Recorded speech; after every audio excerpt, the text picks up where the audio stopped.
আগে যা শুনেছেন। ব্যোমকেশ বলল, সুকান্ত নামটা শুনেছেন কখনো? সুকান্ত? না, আমার শালার নাম ছিল শ্রীকান্ত কুমার লাহিড়ী, মারা গেছে। রাখালবাবু প্রশ্ন করলেন, কাল রাত্রে আপনি পাশের ঘরে কোনো শব্দ শুনেছিলেন? শব্দ? না, খেয়ে এসেই শুয়েছি, শুয়েই ঘুমিয়ে পড়েছি।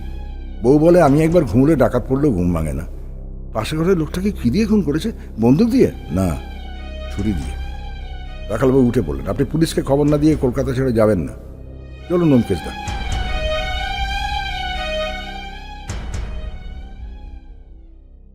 এখন যা শুনছেন। নিচে অফিস ঘরে হরিশ্চন্দ্র জবুথবু বসেছিলেন। ব্যোমকেশদের দেখে উঠে দাঁড়ালেন, কুণ্ঠিত প্রশ্ন করলেন, কি হলো? রাখালবাবু প্রশ্নের উত্তর না দিয়ে বলেন, এবার আপনাদের অর্থাৎ হোটেলের স্টাফেদের এজাহার নেব। আপনাকে দিয়ে আরম্ভ করি, বসুন। আপনার পুরো নাম? আগে হরিশ্চন্দ্র হোর। আপনি হোটেলের ম্যানেজার, এখানেই থাকেন? হ্যাঁ। কতদিন আছেন? 8 বছর। মৃত রাজকুমার বোস সম্বন্ধে আপনি কি জানেন বলুন। হরিশ্চন্দ্র মোটা খাতা বার করে খুললেন। রাজকুমার বসু, ঠিকানা আদমপুর, পাটনা। গত 5 বছর ধরে তিনি বছরে 2 বার এখানে আসতেন, 2-3 দিন থাকতেন। হোটেল থেকে বেরোতেন না, এই অফিসে এসে 3-4 জন বন্ধুকে টেলিফোন করতেন, তারা এসে সন্ধ্যের পর তার সঙ্গে দেখা করতেন। এর বেশি আমি কিছু জানি না। এবার তিনি কবে এসেছিলেন? পরশু। টেলিফোন করেছিলেন? পরশু রাত্রে এলেন, সে রাত্রে টেলিফোন করেননি, কাল সকালে করেছিলেন। রাজকুমার বাবু যখন আসতেন ওই 2 নম্বর ঘরেই থাকতেন? না, যখন যে ঘর খালি থাকতো সেই ঘরে থাকতেন। রাজকুমার বাবু কি কাজ করতেন আপনি জানেন? আগে না। আপনি কাল রাত্রে নিশ্চয়ই হোটেলেই ছিলেন? আগে। হরিশ্চন্দ্র একটু ইতস্তত করে বললেন, ঘন্টা 2-এর জন্য একবার বেরিয়েছিলাম। আমি হোটেলে থাকি বটে, কিন্তু আমার পরিবার বাইরে ভাড়া বাড়িতে থাকে, মাঝে মাঝে তাদের দেখতে যাই। কাল রাত্রে অতিথিরা খেতে বসবার পর আমি বেরিয়েছিলাম, তারপর 11টা নাগাদ ফিরে আসে। আপনার অবর্তমানের হোটেলের ইনচার্জ থাকে কে? এই সর্দার খানসামা, গুণধর গুঁই। গুণধরকে একবার ডাকুন।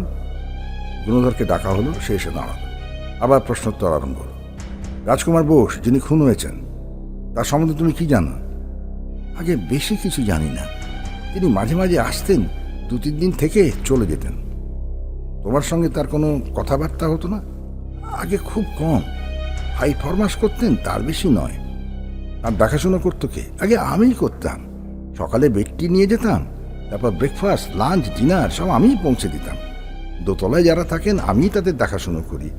এই তলায় দেখাশোনা করে। ও, তাহলে রাজকুমারবাবু ডাইনিং রুমে খেতে নামতেন না? আগে না। কাল তুমি তাকে শেষবার কখন দেখেছ? রাত্রি 9:45 সময় তাকে ডিনার দিতে গেছিলাম, তারপর 9টার সময় এঁটো বাসনকোসন আনতে গেছিলাম। তখন তিনি বেঁচে ছিলেন। বুঝলাম, কিন্তু তিনি ডাইনিং রুমে যেতেন না কেন বলতে পারো? তা জানি না হুজুর, তবে বোধহয় তার মুখখানা কাটাকুটি হয়ে বড় হয়ে গিয়েছিল তো, তাই বোধহয় তিনি সহজে লোকের সামনে বেরোতেন না।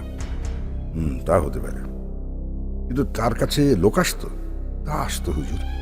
কালকে কে এসেছিল তুমি জানো? আমি জানি না, জেনারেল সিং বলতে পারে। জেনারেল সিং? আগে আমাদের দারোয়ান, তার নাম রামপ্রীত সিং, সবাই তাকে জেনারেল সিং বলে রাখে। ডাকো জেনারেল সিংকে। ভোজপুরি জওয়ান রামপ্রীত সিং এসে গোড়ালিতে গোড়ালি ঠেকিয়ে স্যালুট করল। আখাম্বা চেহারা, জাঁদরেল পোশাক, ইয়া গোফ। রাখালবাবু তার আপাদমস্তক নিরীক্ষণ করে বললেন, জেনারেল বটে। তুমি হোটেলের সদরে পাহারা দাও? রামপ্রীত বলল, জি। সকাল 9টা থেকে 12টা, বিকেল 5টা থেকে 10টা আমার ডিউটি। হোটেলে যারা অতিথিদের সঙ্গে দেখা করতে আসে তাদের নামধাম তুমি লিখে রাখো? জি না, সেরকম হুকুম নেই।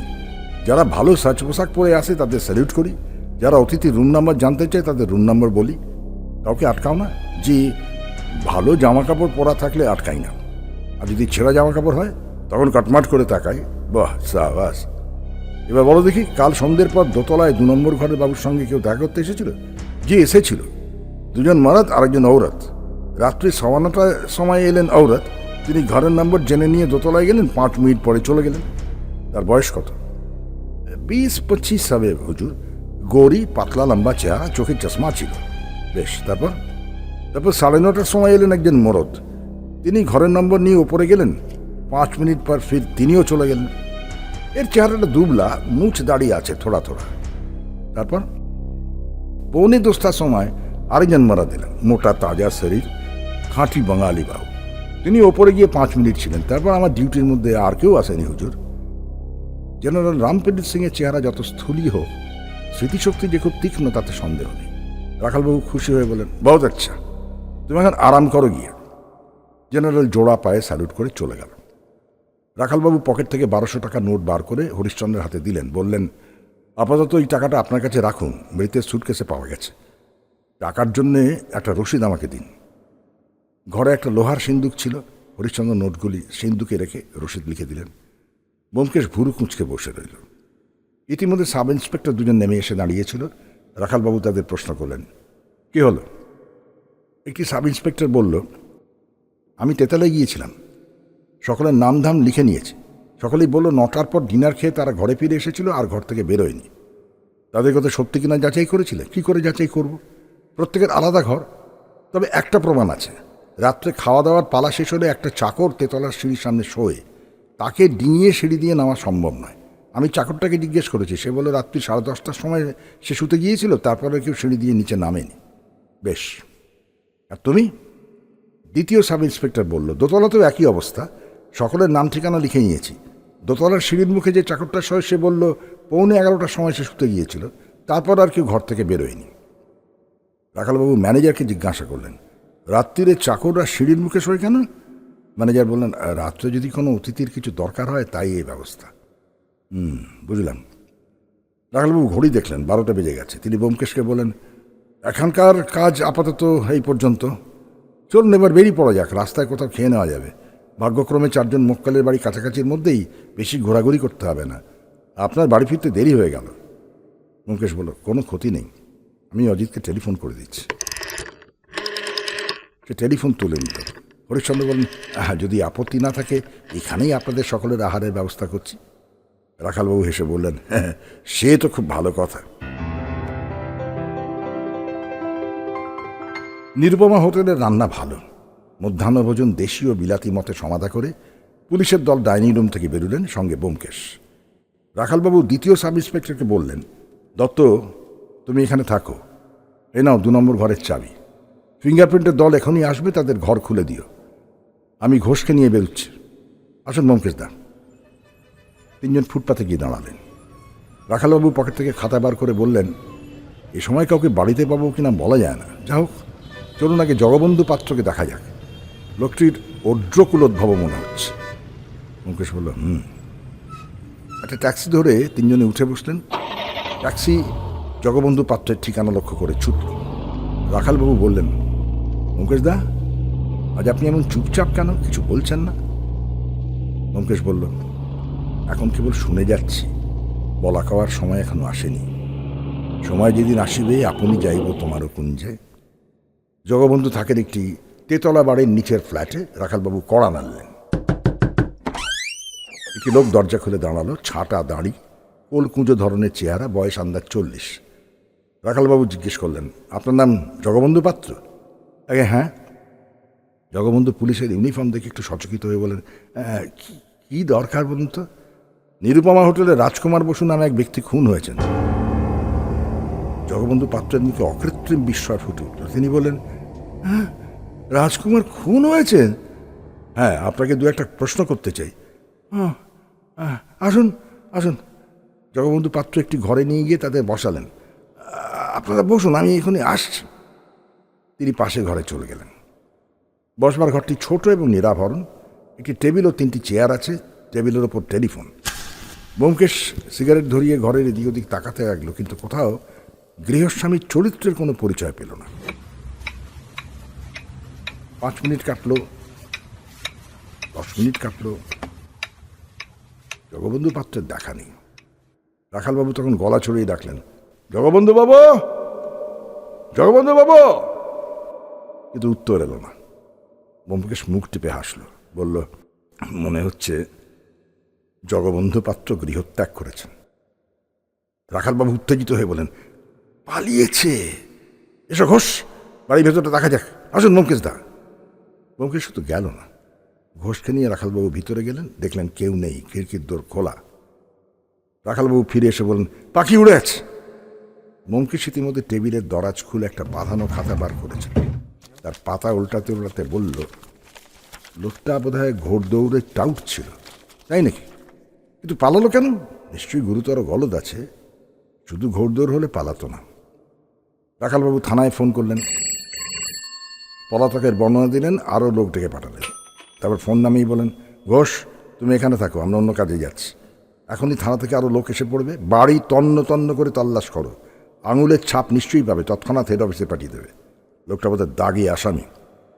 জগবন্ধু পাত্রের বাসা থেকে বেরিয়ে রাখালবাবু ব্যোমকেশে জিজ্ঞাসা করলেন, কি মনে হয় জগবন্ধু পাত্রই আমাদের আসামি? ব্যোমকেশ একটু চুপ করে থেকে বললে, বলা যায় না, লোকটা রাজকুমারের মৃত্যু সংবাদ শুনে একেবারে চমকে উঠেছিল, তবে অভিনয় হতে পারে। অতঃপর মোহনলাল কুণ্ডুর বাসায় গিয়ে জানা গেল কুণ্ডুমশাই কলকাতায় নেই, সস্ত্রীক কাশি গিয়েছেন, কবে ফিরবেন ঠিক নেই। সেখান থেকে তারা শ্যামাকান্ত লাহিড়ির বাড়িতে গেলেন। এখানেও নিরাশ হতে হলো, শ্যামাকান্তও বাড়িতে নেই, অফিসে গেছেন। শ্যামাকান্ত পোর্ট কমিশনের অফিসে বড় চাকরি করেন, এটুকু শুধু জানা গেল, সন্ধ্যের আগে তাকে পাওয়া যাবে না। রাখালবাবু নিঃশ্বাস ফেলে বললেন, বাকি রইলেন শুধু লতিকা চৌধুরী। ইনি যখন মহিলা তখন আশা করা যায় দুপুরবেলাকে বাসায় পাওয়া যাবে। শ্রীমতী চৌধুরী স্বতন্ত্র বাড়িতে থাকেন, ফ্ল্যাট নয়। ছোটখাটো বাড়িটি বেশ পরিচ্ছন্ন, সামনে এক ফালি ফুলের বাগান। ঘণ্টি বাজাতে গিয়ে একটি চশমা পরা মহিলা দৌড় খুলে বললেন, কাকে চাই? কর্তা বাড়ি নেই। তারপরে তার চোখে তো দৃষ্টি পড়ল রাখালবাবুর ইউনিফর্মের ওপর। জেনারেল রামপিরির যে বর্ণনা দিয়েছিল মহিলাটির সঙ্গে তার মিল আছে, তবে বয়স 20-25 নয়, আরও বেশি। 30-32 বছর বয়সেও কিন্তু ছিমছাম গড়ন এবং সুশ্রী মুখ থেকে যৌবনের রেশ সম্পূর্ণ মুছে যায়নি। রাখালবাবু বললেন, আপনার নাম শ্রীমতী লতিকা চৌধুরী? শ্রীমতী চৌধুরীর ঠোঁট হঠাৎ আলগা হয়ে গেল। তিনি স্খলিত স্বরে বলেন, হ্যাঁ, কি দরকার? আপনাকে 2-4টে প্রশ্ন করতে চাই, আমি পুলিশের লোক। আসুন। বসবার ঘরটি পরিপাটি সাজানো, নিচু চেয়ার, সোফা, সেন্টারপিস, দেয়ালে একটি মধ্যবয়স্ক পুরুষের আবক্ষ ফটোগ্রাফ টানানো রয়েছে। মুখখানি কঠোর, চোখের নির্মম দৃষ্টি দর্শককে সর্বত্র অনুসরণ করে বেড়াচ্ছে। এ ঘরে থাকলে ওই সন্ধানী দৃষ্টি এড়িয়ে যাওয়ার উপায় নেই। আপনার স্বামীর নাম কি? তারাকুমার চৌধুরী। কি কাজ করেন? ইঞ্জিনিয়ার, রেলের ইঞ্জিনিয়ার। ছেলেপুলে নেই? আপনার নিঃসন্তান। কাল রাত্রি 9:15টার সময় আপনি নিরুপমা হোটেলে গিয়েছিলেন? শ্রীমতী চৌধুরীর চোখ দুটি চশমার ভেতরে বিস্ফারিত হল। আমি? না না, আমি তো সিনেমা দেখতে গিয়েছিলাম। হোটেলের দারোয়ান আপনাকে কাল দেখেছে, সে আপনাকে শনাক্ত করতে পারবে। শ্রীমতী চৌধুরীর মুখ শুকিয়ে গেল। তিনি ঠোঁট চেটে বললেন, কিন্তু আমি সিনেমা দেখতে গিয়েছিলাম, আলিয়া সিনেমাতে। টিকিটের কাউন্টার পার্ট দেখাতে পারি। আপনি সিনেমার টিকিট কিনেছিলেন ঠিকই, কিন্তু ছবি শেষ হওয়ার আগেই নিরুপমা হোটেলে গিয়েছিলেন, রাজকুমার বসুর সঙ্গে দেখা করেছিলেন। রাজকুমারের নাম শুনে শ্রীমতী চৌধুরীর মুখ মরার মতো হয়ে গেল। তার ঠোঁট দুটো অস্ফুটভাবে নড়তে লাগলো। রাজকুমার বসু? তাকে তো আমি চিনি না। ব্যোমকেশ বন্দুকের গুলির মতো প্রশ্ন করল, সুকান্ত সোমকে চেনেন? শ্রীমতী চৌধুরী জালবদ্ধা হরিণীর মতো ব্যোমকেশের পানে চাইলেন, তারপর দুহাতে মুখ ঢেকে কেঁদে উঠলেন।